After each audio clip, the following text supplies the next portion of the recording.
Om Shanti. Good morning. 14 अगस्त 2025 की आज साकार मुरली है। साकार मुरली तो हम सभी को पता है कि जब परमात्मा शिव बाबा डायरेक्ट ब्रह्मा के तन में अवतरित होकर जो ज्ञान सुनाए वो है साकार मुरली। और जो संडे के दिन चलता है ना, जिसको हम अव्यक्त मुरली कहते हैं। माना ब्रह्मा बाबा ने अपना ये पुराना शरीर छोड़ अपना पार्ट पूरा करके जब सूक्ष्मतन में चले जाते हैं और उस रोल को प्ले करने के लिए दादी गुलजार के तन में ब्रह्मा बाबा की आत्मा और परमात्मा शिव बाबा का अवतरण होकर जो मुरली चलती है उसको अव्यक्त महावाक्य कहा जाता है। ये डायरेक्ट मुरली है। मुरली का सार है, मीठे बच्चे बाप से ऑनेस्ट रहो, अपना सच्चा सच्चा पाठ रखो, किसी को भी दुख ना दो, एक बाप की श्रेष्ठ मत पर चलते रहो। मीठे बच्चे बाप से ऑनेस्ट रहो, अपना सच्चा सच्चा चार्ट रखो, किसी को भी दुख ना दो, एक बाप की श्रेष्ठ मत पर चलते रहो। एक परमात्मा की ही मत है जिसको श्रीमत अर्थात श्रेष्ठ मत कहा जाता है। और दूसरों की मानते हैं, दूसरों के मन के अनुसार चलते हैं, उसको परमत कहा जाता है। और अपने मन की बात सुनते, अपने मन के अनुसार चलते हैं, जो भी आया मन में उसको मनमत कहा जाता है। तो इन सभी मतों में सबसे श्रेष्ठ है श्रीमत, श्रेष्ठ मत, भगवान की मत। प्रश्न है, जो पूरे 84 जन्म लेने वाले हैं उनका पुरुषार्थ क्या होगा? जो पूरे 84 जन्म लेने वाले हैं उनका पुरुषार्थ क्या होगा? उत्तर है, उनका विशेष पुरुषार्थ नर से नारायण बनने का होगा। पूरे कंप्लीट 84 जन्म कौन से लोग लेते हैं? क्या बताने बाबा? उनका विशेष पुरुषार्थ नर से नारायण बनने का होगा। तो हम में से कौन थे? ब्रह्मा बाबा। अपनी कर्मेंद्रियों पर उनका पूरा कंट्रोल होगा, उनकी आंखें क्रिमिनल नहीं होगी। कितने सारे यहाँ पर डिटेल बता दिए। अपनी कर्मेंद्रियों पर उनका पूरा कंट्रोल होगा। इंद्रियां है ना, 5 इंद्रियां कौन कौन से हैं? आँखें हैं, कान है, मुंह है, हाथ है और है त्वचा। उनकी आंखें क्रिमिनल नहीं होगी। अगर अब तक भी किसी को देखने से विकारी ख्यालात आते हैं, क्रिमिनल आई होती है, तो समझो पूरे 84 जन्म लेने वाली आत्मा नहीं है। गीत है, इस पाप की दुनिया से कहीं दूर ले चल। कौन कहता है ये? आत्मा कहती है। जब दुखी हो जाती है ना तो परमात्मा को पुकारती है, हे भगवान मुझे किसी ऐसे जगह में ले चल जहाँ सुख शांति मिले। ओम शांति। डिटेल है, मीठे मीठे रूहानी बच्चे जानते हैं कि यह पाप की दुनिया है। पुण्य की दुनिया को भी मनुष्य जानते हैं। मुक्ति और जीवन मुक्ति पुण्य की दुनिया को कहा जाता है। वहाँ पाप होता नहीं। पाप होता है दुख धाम रावण राज्य में। दुख देने वाले रावण को भी देखा है। रावण कोई चीज़ नहीं है, फिर भी एफिजी जलाते हैं। वैसे एफिजी किसकी जलती है? जो जीवित रहता है ना। मतलब रावण हम सब के भीतर जीवित है। बच्चे जानते हैं हम इस समय रावण राज्य में हैं, परंतु किनारा किया हुआ है। हम अभी पुरुषोत्तम संगम युग पर हैं। बच्चे जब यहाँ आते हैं तो बुद्धि में यह है, हम उस बाप के पास जाते हैं जो हमको मनुष्य से देवता बनाते हैं, सुखधाम का मालिक बनाते हैं। सुखधाम का मालिक बनाने वाला कोई ब्रह्मा नहीं है, कोई भी देहधारी नहीं है। वह है ही शिव बाबा, जिसको देह नहीं है। देह तुमको भी नहीं थी, परंतु तुम फिर देह लेकर जन्म मरण में आते हो तो तुम समझते हो हम बेहद के बाप पास जाते हैं।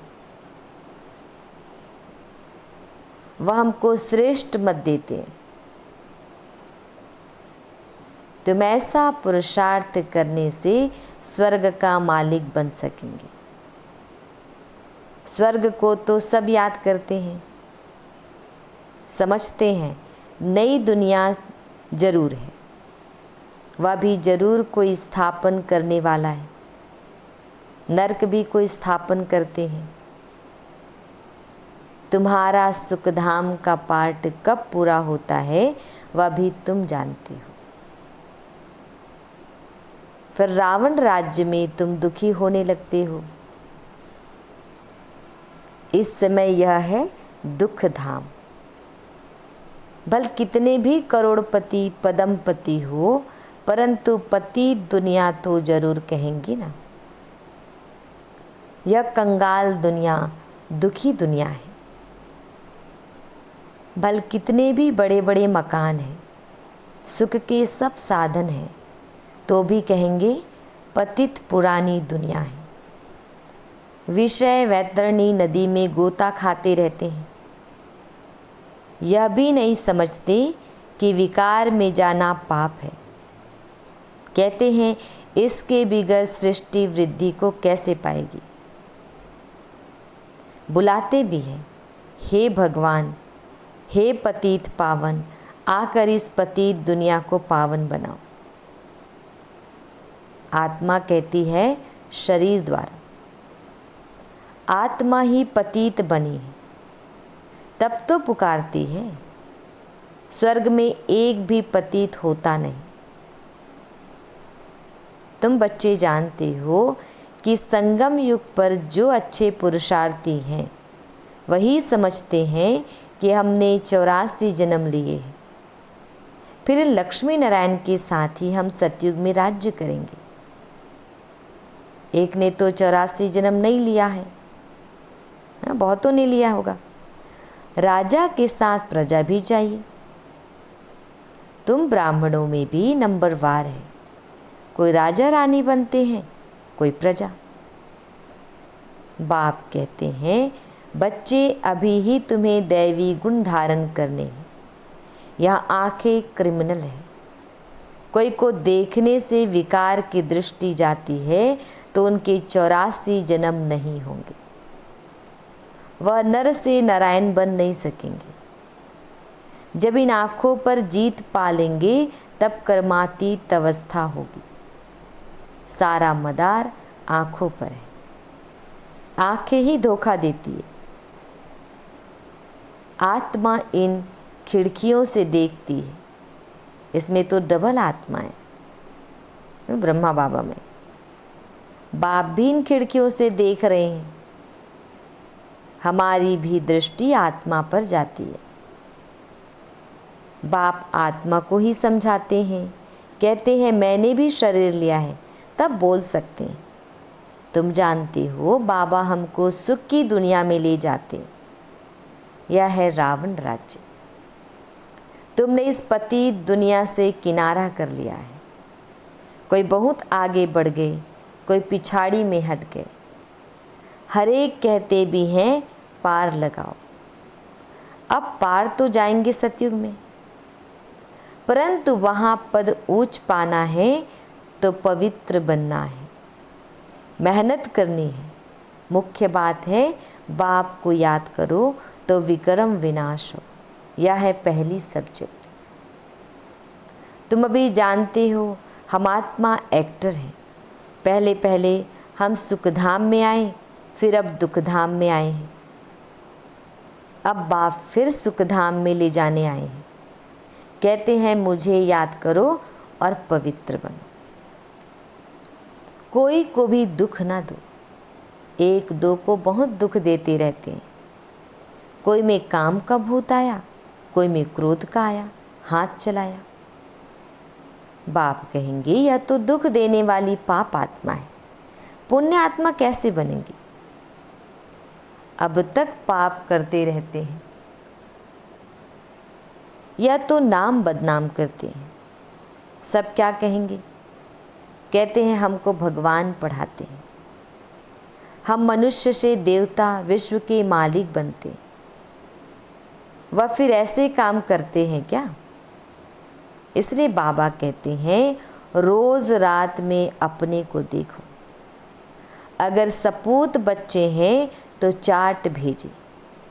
भल कोई चार्ट लिखते हैं, परंतु साथ में यह लिखते नहीं कि हमने किसको दुख दिया व यह भूल की। याद करते रहे और कर्म उल्टे करते रहे, यह भी ठीक नहीं। उल्टे कर्म करते तब हैं जब देह अभिमानी बन पड़ते हैं, बॉडी कॉन्शियस। यह चक्र कैसे फिरता है? यह तो बहुत सहज है। एक दिन में भी टीचर बन सकते हैं। बाबा गारंटी दे रहे। बाप तुमको 84 का राज समझाते हैं, टीच करते हैं, फिर जाकर उस पर मनन करना है। हमने 84 जन्म कैसे लिए? उस सिखलाने वाले टीचर से दैवी गुण भी जास्ती धारण कर लेते हैं। बाबा सिद्ध कर बतला सकते हैं, दिखाते हैं। बाबा हमारा चार्ट देखो, हमने ज़रा भी किसको दुख नहीं दिया है। बाबा कहेंगे यह बच्चा तो बड़ा मीठा है, अच्छी खुशबू निकालते रहे हैं। टीचर बनना तो सेकंड का काम है। टीचर से भी स्टूडेंट याद की यात्रा में तीखे निकल जाते हैं, तो टीचर से भी ऊंच पद पाएंगे। बाबा तो पूछते हैं किसको टीच करते हो? रोज शिव के मंदिर में जाकर टीच करो। शिव बाबा कैसे आकर स्वर्ग की स्थापना करते हैं, स्वर्ग का मालिक बनाते हैं। समझाना बहुत ही सहज है। बाबा को चार्ट भेज देते हैं, बाबा हमारी अवस्था ऐसी है। बाबा पूछते हैं बच्चे कोई विक्रम तो नहीं करते हो? क्रिमिनल आई उल्टा सुल्टा काम तो नहीं कराते हैं? अपने मैनर्स कैरेक्टर्स देखने हैं। चाल चलन का सारा मदार आँखों पर है। आँखें अनेक प्रकार से धोखा देती है। ज़रा भी बिगर पूछे चीज़ उठाकर खाया तो वह भी पाप बन जाता है, क्योंकि बिगर छुट्टी के उठाई ना। यहाँ कायदे बहुत है। शिव बाबा का यज्ञ है ना, चार्ज वाली के बिगर पूछे चीज़ खा नहीं सकते। एक खाएंगे तो और भी ऐसे करने लग पड़ेंगे। वास्तव में यहाँ कोई चीज़ ताले के अंदर रखने की दरकार नहीं है।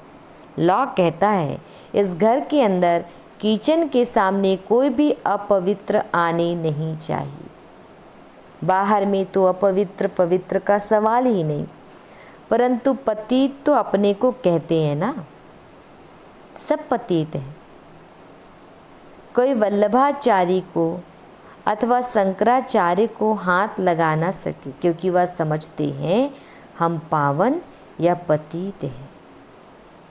भले यहाँ सबके शरीर पतित है तो भी पुरुषार्थ अनुसार विकारों का संन्यास करते हैं। तो निर्विकारी के आगे विकारी मनुष्य माथा टेकते हैं, कहते हैं यह बड़ा स्वच्छ धर्मात्मा मनुष्य है। सतयुग में तो मलेच्छ होते नहीं, है ही पवित्र दुनिया। एक ही कैटेगरी है। तुम इस सारे राज को जानते हो। शुरू से लेकर सृष्टि के आदि मध्य अंत का राज बुद्धि में रहना चाहिए। हम सब कुछ जानते हैं, बाकी कुछ भी जानने का रहता ही नहीं। रचता बाप को जाना, सूक्ष्म तन को जाना। भविष्य मर्तबे को जाना, जिसके लिए ही पुरुषार्थ करते हो, फिर अगर चलन ऐसी हो जाती है तो ऊंच पद पा नहीं सकेंगे।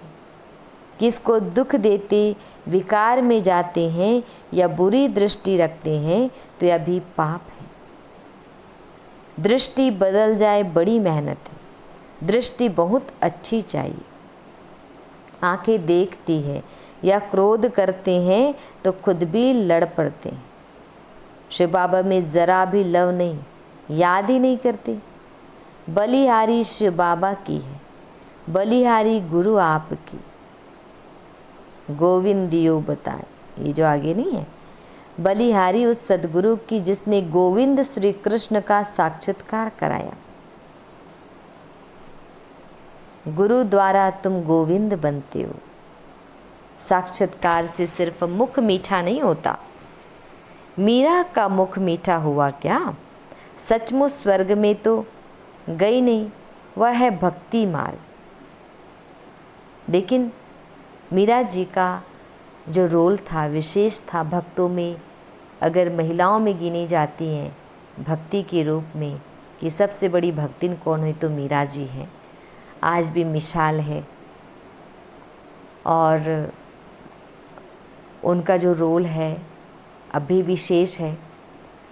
अभी इतनी भक्ति के बाद तो ज्ञान की प्रगाढ़ता हो जाती है, ज्ञान की प्राप्ति होती है और डायरेक्ट भगवान से कनेक्शन होता है ना। तो अभी वो जिस भी रोल में होंगे ज़रूर भगवान की विशेष बच्चे होंगे।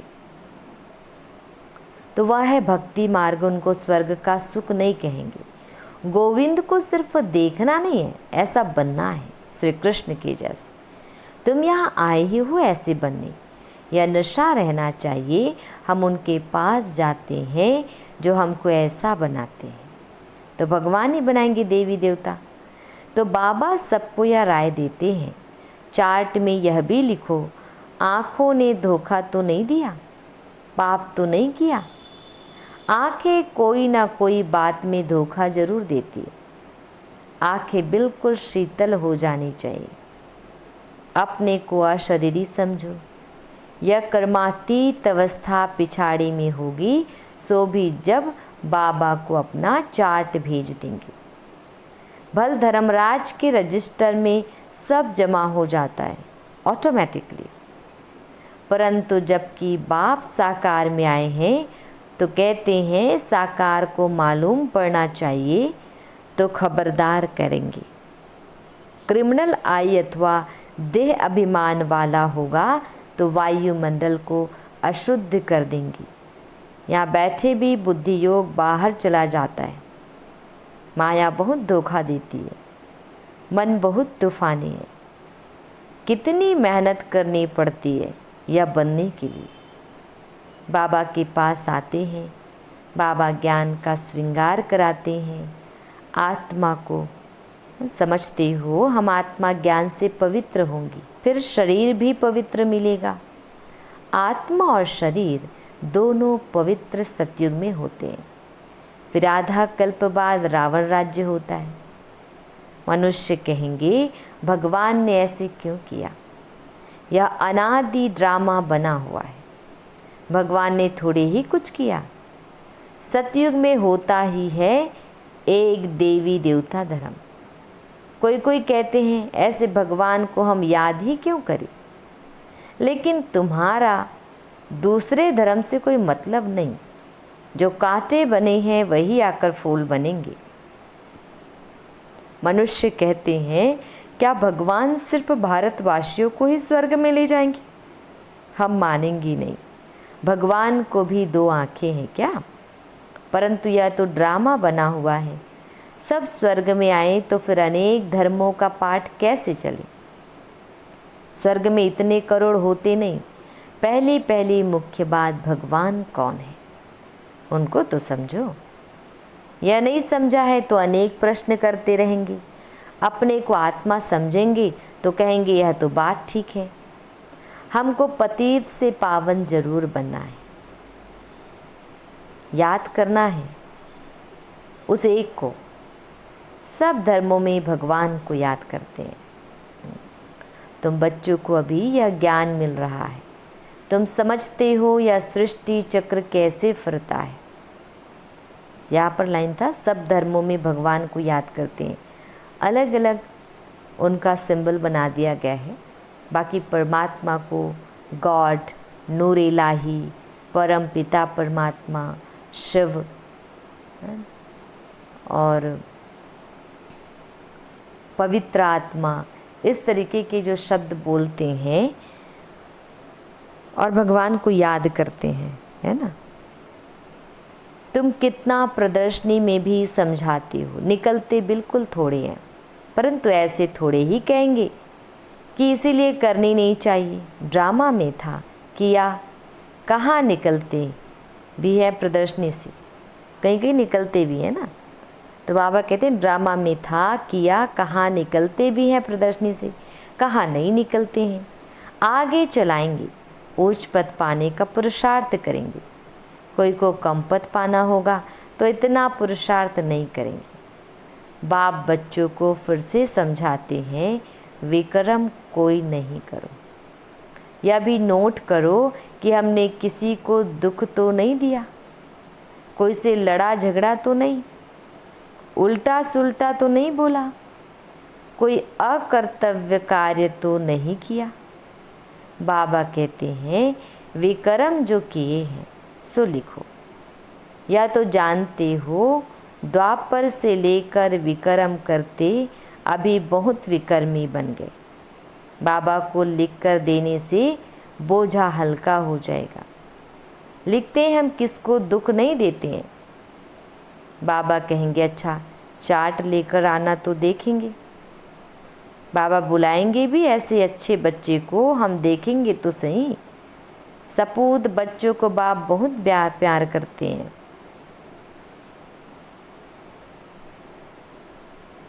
सपूत बच्चों को बाप बहुत प्यार करते हैं। बाबा जानते हैं अभी कोई संपूर्ण बना नहीं है। बाबा हर एक को देखते हैं कैसे पुरुषार्थ करते हैं।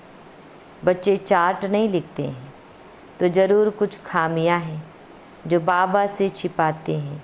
सच्चा ऑनेस्ट बच्चा उनको ही समझता हूँ जो चार्ट लिखते हैं।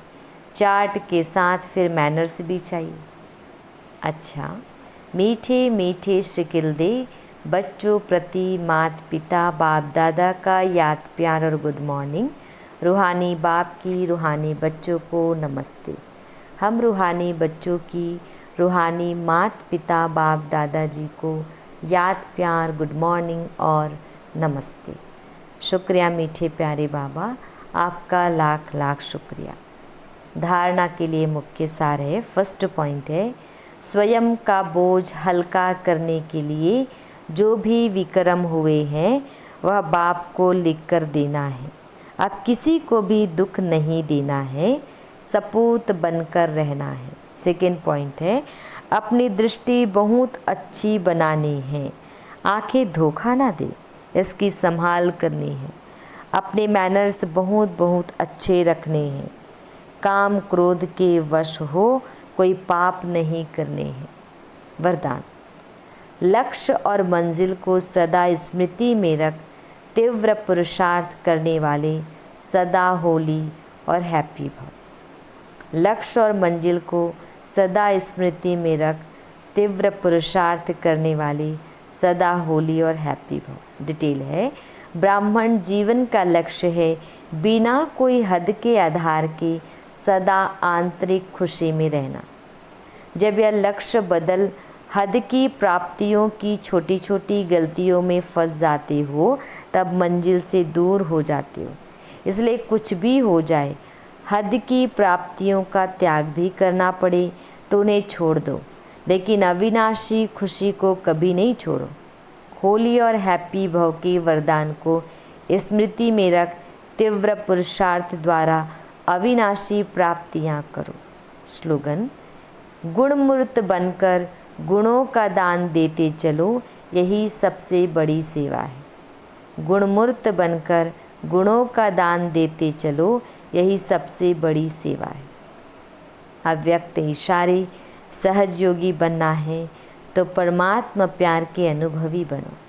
डिटेल है, मास्टर नॉलेजफुल, मास्टर सर्वशक्तिवान के स्टेज पर स्थित रह, भिन्न भिन्न प्रकार की क्यू से निकल, बाप के साथ सदा मिलन मनाने की लगन में अपने समय को लगाओ और लवलीन स्थिति में रहो, तो और सब बातें सहज समाप्त हो जाएगी।